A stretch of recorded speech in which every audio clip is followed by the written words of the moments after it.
Hi, I'm Ruth Weisberg for Philly Creative Guide, coming to you from the draft room at Citizens Bank Park. We're here at the home of the Philadelphia Phillies, and this month's creative personality is Dave Abramson. Dave is the chief engineer for the Phils. He's been in broadcasting and TV production for 39 years. He's been with the Philadelphia Phillies since 1983. So it's safe to say that when it comes to baseball and television, Dave is a real whiz kid. Yeah, I stayed up all night thinking of that.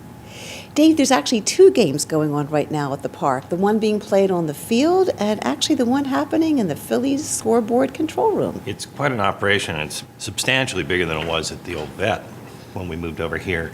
We really expanded what we wanted to do. We added equipment, we had a brand new facility to work with, and we created a really grand presentation, we think, night after night after night, and we're constantly fine-tuning it, too. It's not just a matter of coming to the stadium for a baseball experience. You're actually trying to create a TV experience here for the fans.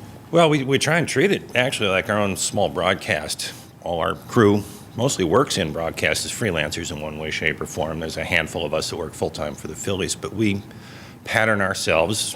We've learned and stolen from the best out there. We try and create an experience that no different than what they might see at home. Watching you in the scoreboard control room, I noticed a certain zen, a certain calmness there. Well, the worst control rooms are the panicky control rooms with people yelling and screaming because you just can't concentrate on what you're doing. And we've created this atmosphere where each operator bears down on what they're doing. If they have a question or a problem, they speak up. If they have some spectacular shot, they speak up. But it's not a yelling, screaming atmosphere by any stretch, which makes for better concentration on your product in the end. Well, you've got quite a few years of production experience. I held the flashlight for Edison.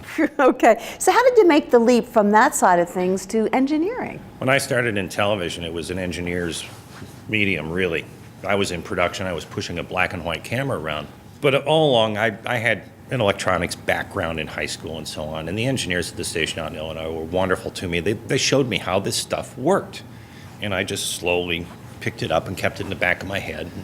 Now that I've moved over to the engineering side, I understand what production wants, what they're trying to do. Now I can easily create the engineering atmosphere that they need to do their part of the show, which is just a ton of fun for me. There's such a buzz in the air when there's a game being played on the field, as there is right now. But what's your favorite time of the day here in the park? I wish I could figure a way to charge admission to people and allow them to come in here at 4:30 in the morning.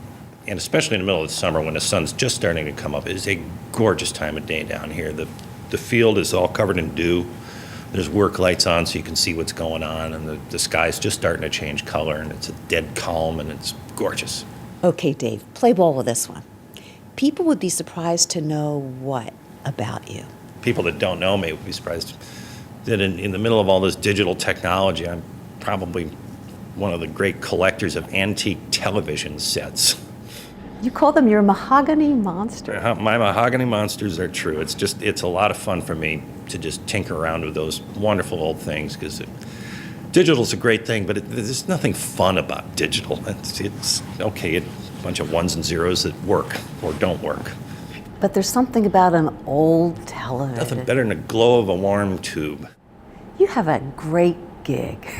Did you ever think you'd be like doing this? It's like, some kid from Rockford, Illinois winds up here doing it. On the great gig part, check back with me after about an 11-day homestand at 14-hour days. You're in September, you're kind of cross-eyed by then. It can be a long, long day, but it's so enjoyable. And for me, it's broadcasting. It's another show to get on the air. It's a baseball game, but it's a show you get on the air. 7 o'clock, this thing goes whether you're ready or not. So be ready. Thanks, Dave. From Citizens Bank Park, I'm Ruth Weisberg for Philly Creative Guide. Thanks for watching.